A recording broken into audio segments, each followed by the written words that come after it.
marxiin magacaygu waa Abdirsaaq Xamson Tar janalka aad daawanaysiin waa Farbaxin Janal. Bismillah, kusoo dhawaada fiidiyoga xiga. Waxaan maanta baran doonaa dhaxley oo ka kooban 18 xarfood insha Allah. Fiidiyoga xiga waxaan kusoo baranay madaxley oo ka kooban 10 xarfood. Insha Allah waan qori doonaa la socod wanaagsan. H ra sa a ma na wa iyo virgin a e i o marka 18 aan dhahayno 18 waxa waaye 8 xarfood oo shibanayaal ah iyo 10 xarfood oo shaqal gaab iyo lagu daray shaqal dheer a e i o iyo o. Okay, 18 xarfood waa kaas oo dhaxley. Bismillah, waxaan ku qoranaa marka dhaxley waxay ku qorantaa labadaas leen kaliya bas. Haddii meel kale aad ugu saarto waa qalad ama waxa jibisay sharciga farqurxinta ama nidaamka handwriting loo yaqaan. Ra ha aan ka bilaabnaa afan ha markooda hal ha waaye oo kaliya hadaas waxa kale ku dhagan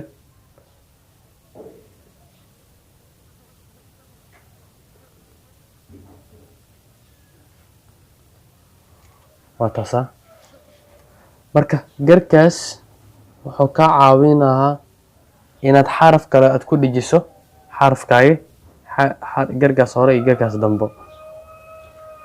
Labadaas gar waa laba gar aad u muhiim ah inaad samayso markasta xaraf qoraysid xarafkaas gar inuu ku dhamaado. Dhamaan xarfaha aan qorayno waxay ku wada dhamaadaan garar, waxayna ku wada bilowdaan gar.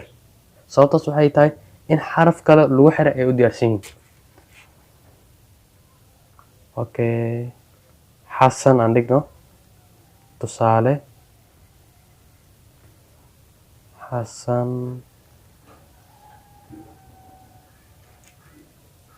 waa ka xaadi garkeeda waxay ku dhigtay garkii ay lahayd aada garkiisa dambe waxa lagu dar aadi kale lagu sii daray na, sidaas waxa ku noqotay Xasan. Okay, aan ka socono ra hal ra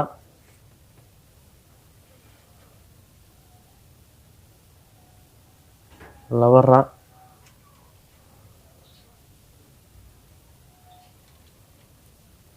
waa kaasa.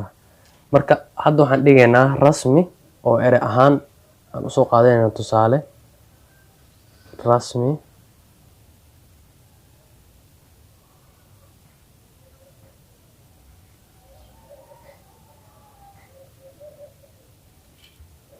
rasmi waa taa.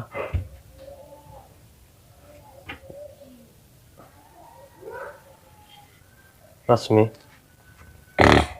Okay, aan ka socono waxaa noogu xiga xarafka loo yaqaan sa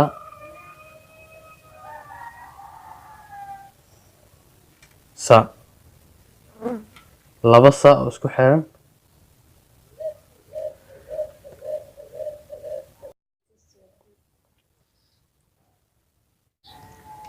Okay, aan hor u sii socono. Sa'daas ayad laba nooc loo dhigaa. Intaan tusaale aan ku qorno sa in madaxaas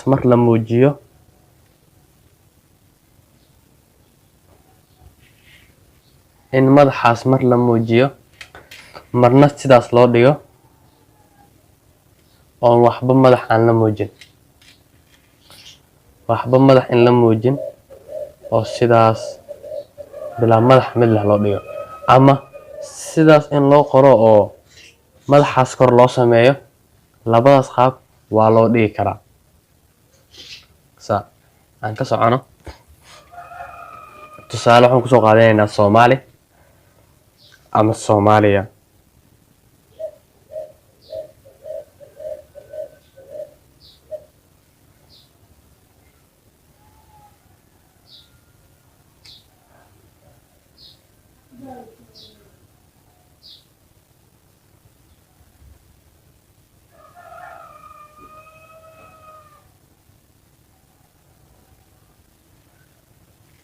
Soomaaliya hadda waxaan isticmaalnay xadii cafwan saadii wareegaas hore lahayd noocaas waa la isticmaali karaa.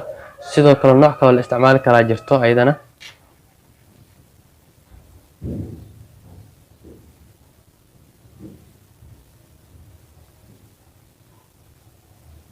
salle tusaalaan ka wadaa madaxaas kor ayadana iyo madaxaas laba farqa u kala dhaxayso Soomaa. Okay, aan ka socono xarafka caada ay sidaas loo bilaabaa. waa ka fadhiga baseline-ka laga soo bilaabaa korkaasaa la keenaa sidaas baa la leeyahay iyada caada labaad marka lagu soo dhejina saas waaye haddii saddexaad ay jirtana sidaas lagu sii xiraa. Okay, aan ka socono tusaale ayada waxaan dhigaynaa caano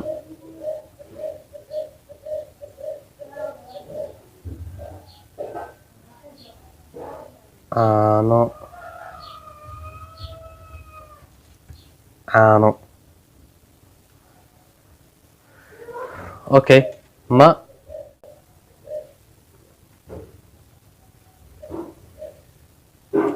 waa tasama ma kaloo ku dhegan ayadana haddii ma saddexaad ay jirto waa ka. Okay, maan aan dhiga tusaale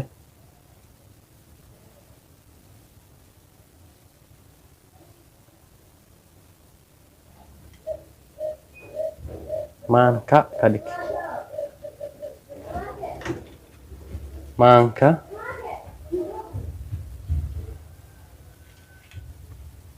maanka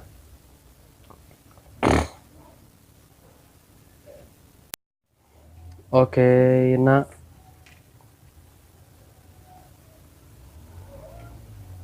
halna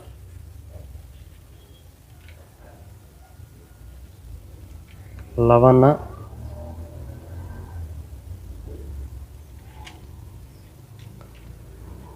nawaal tusaale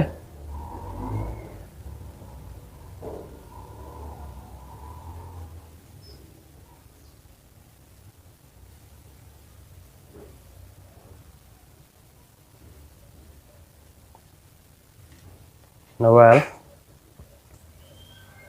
Okay, wa ugu dambeysa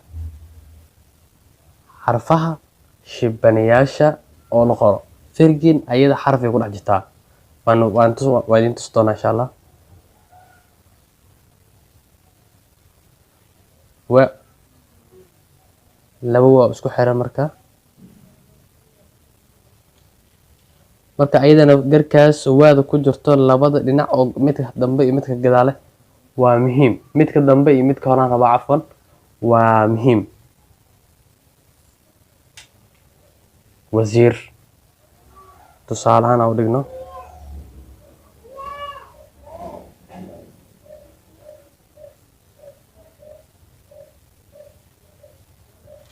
wasiir. erey qaar ee raacsan erey qaarna ma raacsana. tusaale lo marka la dhigaa oo kale halkaas firgina lagu qoraa. firginka dhexleyda marka ku dhaha oo xarfa dhexleyda sababta loogu daray waxay tahay labada sadar baseline-ka ka gashaa xarafka dhexleyda ayaa leegtaa waa kaasa. marka aan u soo laabano waxaynu ilownay xa ayadoo gudaha ku jirto erey ahaan oo gudaha ugu jirto. hadda tusaale ahaan xa oo gudaha ku jirto ciwaanka noo ah ciwaankeena dhigaynaa hadduu ilaa yaraado.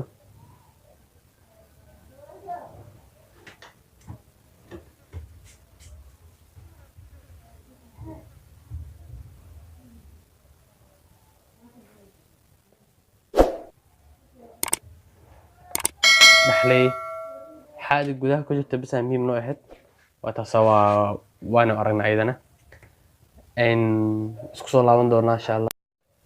Okay, hadda waxaan dhigaynaa ra oo xarf u dambeyso oo kale ama gadaal jirto ama gudaha ku jirto. Okay, mid gudaha ku jirto waxay noqon kartaa tusaale ahaan Xasan Aadan Samatar, magaciisa Samatar oo kale noo soo qabo.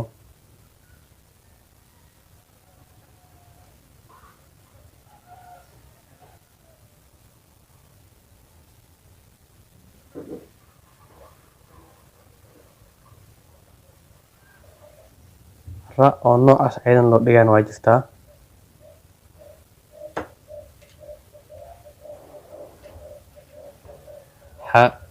ra aan rabaa iyadoo noocaas loo dhigaan waa jirtaa.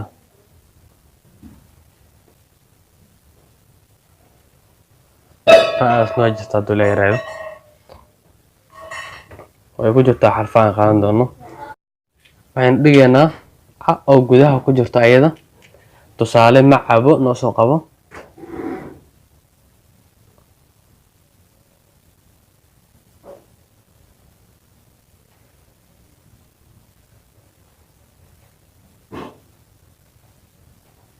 macabo waa tusaalahaan ka wadnaa xarafkaas caada ah labadiisa gar sidoo gudaha xarfaha kale oo ula wadaagi lahay ama loola xiri lahay ayaan ku baranayna. Okay, ma oo gudaha ku jirto ayada intaa kusoo qaadane waa taasa ma oo gudaha ku jirto sidaas waay. garkaas oo kale waa isticmaalaysaa, garkaas kale waa isticmaalaysaa. haddaa ka tagto waa qalad insha Allah ama fartaa ka xumaan doonto hadduu la yaraado insha Allah. videogan halkan ayuu noogu egyahay. intaan gulmi doono videogan xigo waa mahadsantiin daawasho aad daawateen. mahadsanidin. subscribe, like, comment, share waa dhankiina. Thanks a lot.